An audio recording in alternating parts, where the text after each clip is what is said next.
క్రీస్తు శరీరం అని పిలువబడటమే సంఘం. దాంట్లోకి వచ్చి నువ్వు మళ్ళా నేను కులము, గోత్రము, ఫలానా ఫలానా అంటే నువ్వు బేసిక్గా అనుసరిస్తున్నది క్రీస్తును కాదు, నువ్వు అనుసరిస్తున్నది మను. నన్ను కూడా ఇలాగే అడిగారు.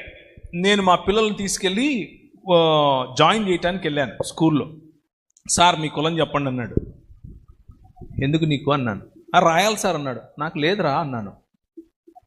అటెండ్ సార్ మీరు చెప్పాలి సార్, మీరు ఒప్పుకో. నాకు లేదండి, మీకేంటి ప్రాబ్లము? లేదు సార్ పిల్లలకు చాలా ప్రాబ్లం అవుతుంది సార్ రేపు అన్నాడు.